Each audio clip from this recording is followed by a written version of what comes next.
Yes breaking news చూస్తున్నాం. అమెరికాలో కాల్పుల కలకలం తీవ్ర చర్చనీయాంశంగా మారిపోయింది. అమెరికా రాజధాని వాషింగ్టన్ డీసీలో జరిగినటువంటి ప్రతిష్టాత్మక వైట్ హౌస్ కరస్పాండెంట్ డిన్నర్ కార్యక్రమంలో భయాందోళనలు నెలకొన్నాయి. మరి అమెరికా అధ్యక్షుడు డొనాల్డ్ ట్రంప్ ఇతర ప్రముఖులు హాజరైనటువంటి ఈ వేడుకలు బహుళ ఆయుధాలతో వచ్చినటువంటి ఒక దుండగడైతే భద్రతా వలయాన్ని అయితే ఛేదించుకొని మరి కాల్పులకు తెగపడ్డాడు. అప్రమత్తమైనటువంటి సీక్రెట్ సర్వీసెస్ ఏజెంట్లు కూడా తక్షణం స్పందించడంతో పెను ప్రమాదమే తప్పిందని చెప్పుకోవాలి. మరి ఈ ఘటనలో ట్రంప్ సురక్షితంగానే బయటపడగా దుండగుడినైతే పోలీసులు అదుపులోకి తీసుకుని ఈ ప్రస్తుతానికైతే విచారణ చేపట్టారు.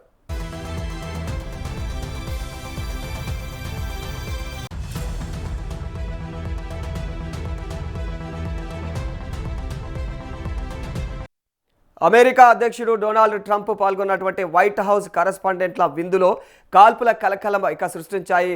మరి వాషింగ్టన్లో శ్వేత సౌధం సమీపంలోని హిల్టన్ హోటల్లో అయితే ఏటా ఈ విందు అయితే ఏర్పాటు చేస్తూ ఉంటారు. మరి శనివారం రాత్రి జరిగినటువంటి విందుకు అధ్యక్షుడు ట్రంప్ ప్రథమ మహిళ మెలానియా, ఉపాధ్యక్షుడు జేడీ వ్యాన్స్, ఆయన సతీమణి ఉషా వ్యాన్స్ సహా పలువురు నేతలు జర్నలిస్టులు ప్రముఖులు అయితే దాదాపుగా 2500 మంది వరకు కూడా హాజరైనట్లు తెలుస్తా ఉంది. మరి స్థానిక కాలమానం ప్రకారం రాత్రి 8:30 సమయంలో అందరూ కూడా విందు ఆరగించేందుకు సిద్ధమవుతూ ఉండగా ఒక్కసారిగా కాల్పుల శబ్దం అయితే వినిపించింది. ఆయా సమయంలో వైట్ హౌస్ కరస్పాండెంట్స్ అసోసియేషన్ అధ్యక్షుడు జియాంగ్తో అయితే ట్రంప్ మాట్లాడుతూ ఉన్నారు.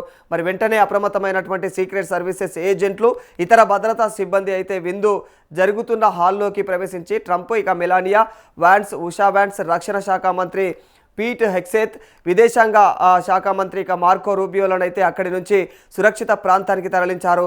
కాల్పుల శబ్దం వినిపించడం భద్రతాధికారులు రావడంతో అయితే వందలాది మంది అతిథులు ఆహాకారాలు చేస్తూ పరుగులు పెట్టారు. చాలామంది అయితే ప్రాణభయంతో డిన్నర్ టేబుల్ల కింద కూడా దాక్కున్న వైనం కనిపించింది. మరి 5 నుంచి 8 రౌండ్ల కాల్పుల శబ్దాలు వినిపించినట్టుగా కూడా విందులో పాల్గొన్న వారందరూ కూడా తెలియజేస్తూ ఉన్నారు. కాగా ఏటా జరిగేటువంటి శ్వేత సౌధం మీడియా కరస్పాండెంట్ల విందుకు అయితే అధ్యక్షుడు హోదాలో ట్రంప్ హాజరవడం ఇదే తొలిసారి కావడం కూడా గమనార్హం.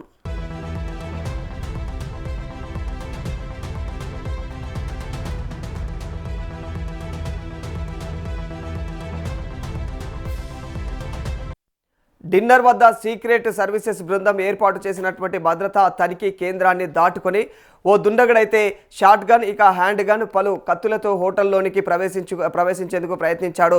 అడ్డుకున్న భద్రతా సిబ్బందిపైకి కూడా కాల్పులు జరిపాడు. వెంటనే ఎదురు కాల్పులు జరిపినటువంటి సిబ్బంది అతన్ని అయితే వెంబడించి అదుపులోకి తీసుకోవడం జరిగింది.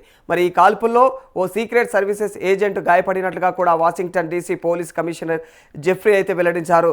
మరి నిందితుడిని 31 ఏళ్ల కోల్ థామస్ అలెన్గా అయితే గుర్తించారు. మరి అతను కాలిఫోర్నియాలోని టోరెంట్స్ ప్రాంతానికి చెందినవాడినని చెప్పేసి హిల్టన్ హోటల్లో అయితే అతిథి అని చెప్పేసి జెఫ్రీ తెలియజేశారు. మరి కాల్పుల ఘటనలో అతిథులు ఎవరికీ కూడా ఎలాంటి హాని జరగలేదని కూడా తెలియజేశారు. మరి థామస్ను సోమవారం కోర్టులో అయితే హాజరుపరచనున్నట్లుగా కూడా తెలియజేశారు. కాగా హిల్టన్ హోటల్లోనే నిందితుడు ఆయుధాన్ని అయితే సిద్ధం చేసుకున్నట్లు ప్రత్యక్ష సాక్షిని ఉటాయిస్తూ అమెరికా మీడియా అయితే వెల్లడించింది. కాగా మరి ట్రంప్ ఆయన యొక్క ప్రభుత్వంలోని అధికారులే నిందితుడి లక్ష్యం అని చెప్పేసి తాత్కాలిక అటార్నీ జనరల్ మీడియాకైతే వెల్లడించారు.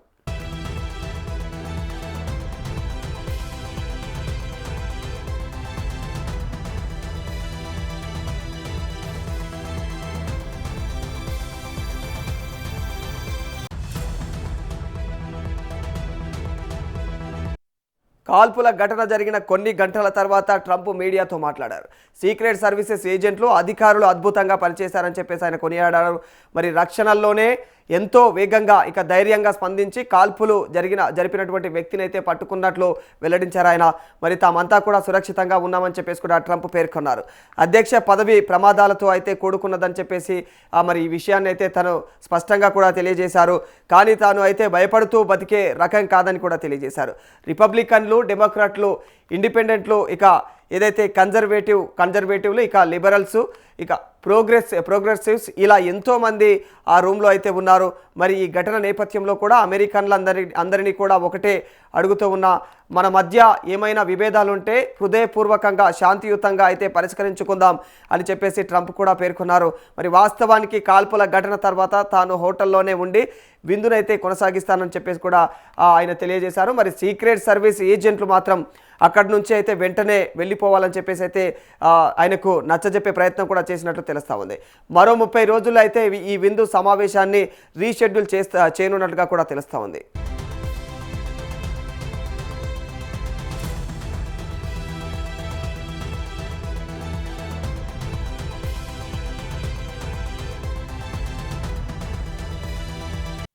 హిల్టన్ హోటల్లో నిర్వహించినటువంటి white house correspondents association dinner కార్యక్రమంలో కాల్పుల ఘటనకు కొన్ని గంటల ముందైతే ఓ మీడియా సంస్థతో వైట్ హౌస్ ఏదైతే ప్రెస్ సెక్రటరీ కరోలిన్ చేసినటువంటి వ్యాఖ్యలు వైరల్గా మారిపోయాయి. ట్రంప్ చేసే ప్రసంగాన్ని ఉద్దేశిస్తూ ఈ రాత్రి కొన్ని తూటాలైతే పేలనున్నాయని చెప్పేసి అన్నారు. మరి కానీ అక్కడ నిజమైనటువంటి తూటాలు పేలడంతో అయితే ఆమె వ్యాఖ్యలు చర్చనీయాంశమయ్యాయని చెప్పుకోవాలి. ఇదిలా ఉండగా మరి వాషింగ్టన్లోని హిల్టన్ హోటల్లోనే తాను కూడా బస చేసినట్లు ప్రజాశాంతి పార్టీ అధ్యక్షుడు కేఏ పాల్ కూడా తెలియజేశారు. కాల్పుల ఘటన నేపథ్యంలో ఇక పాల్ హిల్టన్ హోటల్ నుంచి అయితే ఓ వీడియోను కూడా విడుదల చేశారు.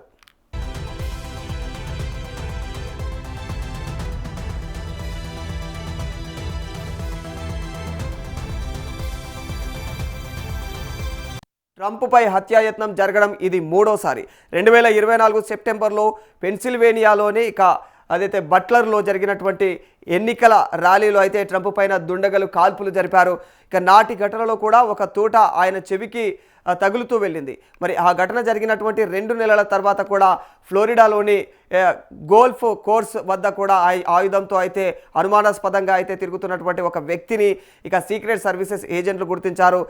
ఓ ఏజెంట్ అతనిపై కాల్పులు కూడా జరిపారు. మరి ట్రంప్ను సురక్షితమైనటువంటి ప్రాంతానికి తరలించారు.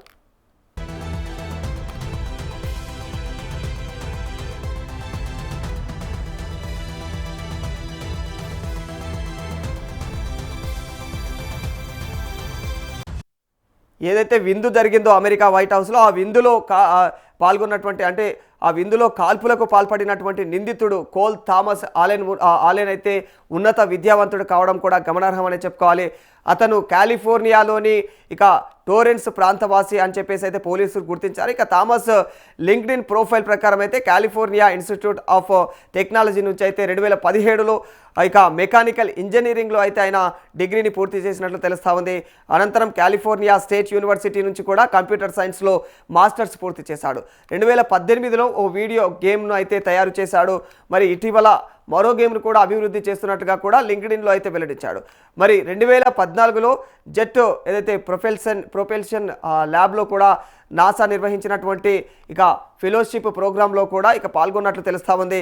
ప్రస్తుతం టెస్ట్ ప్రిపరేషన్ ఏదైతే ట్యూటరింగ్ కంపెనీ C2 ఎడ్యుకేషనల్లో అయితే టీచర్గా కూడా పనిచేస్తున్నట్లు ప్రొఫైల్లో పేర్కొనబడి ఉంది.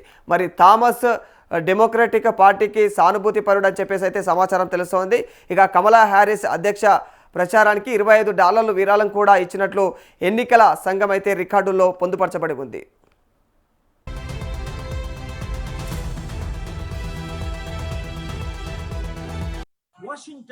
వాషింగ్టన్ హిల్టన్ నుంచి మీతో మాట్లాడుతున్నాను. 1-2 గంటల క్రిందట ప్రెసిడెంట్ ట్రంప్ గారిని ఒక షూట్ చేయడానికి ప్రయత్నించడం మీరు చూశారు. అసలు ఈ హోటల్కి ఎంత సెక్యూరిటీ? 37 సంవత్సరాల నుంచి నేను ఇక్కడ ఉంటున్నాను. గత 3 నెలలు ఫిబ్రవరి 5th ప్రెసిడెంట్ ట్రంప్ గారు, స్పీకర్ జాన్సన్ ఇక్కడ ప్రేయర్ బ్రేక్ఫాస్ట్కి వచ్చిన దగ్గర నుంచి నేను రెగ్యులర్గా పీస్ టాక్స్ లో ఉన్నాను. పెద్దలందరినీ కలుస్తున్నాను. ఎవరు రావాలన్నా సెక్యూరిటీ త్రూ రావాలి. అలాంటిది ఒక అమెరికన్ ప్రెసిడెంట్ ఉంటుండగా చూడటం ఎలాగొచ్చారు? ఇది ఎవరి ద్వారా జరిగింది? ఇవన్నీ ఇన్వెస్టిగేషన్ లో గుడ్ న్యూస్ ఏంటంటే ఎవరికి ఏ హాని జరగలేదు. బై గాడ్స్ గ్రేస్ ప్రపంచంలో శాంతి కరువైపోయింది, యుద్ధాలు ఎక్కువైపోయాయి, క్రైమ్ ఎక్కువైపోయాయి, పాపం ఎక్కువైపోయింది, సెల్ఫిష్నెస్ ఎక్కువైపోయింది, పొలిటికల్ అజెండాలు ఎక్కువైపోయాయి. Peace is lacking. Jesus said, blessed are the peacemakers. That's what I'm doing. నా పీస్ శాంతి చర్చలు సఫలం అవ్వాలని, ఇజ్రాయెల్ US ఇరాన్ యుద్ధం ఆగాలని, అలాగే Iran Lebanon, Israel Lebanon, Iran అన్ని యుద్ధాలు ఆగాలని ఈ వీడియో అందరికి షేర్ చేసి ప్రేయర్ చేయండి. everything is possible if we work together for peace.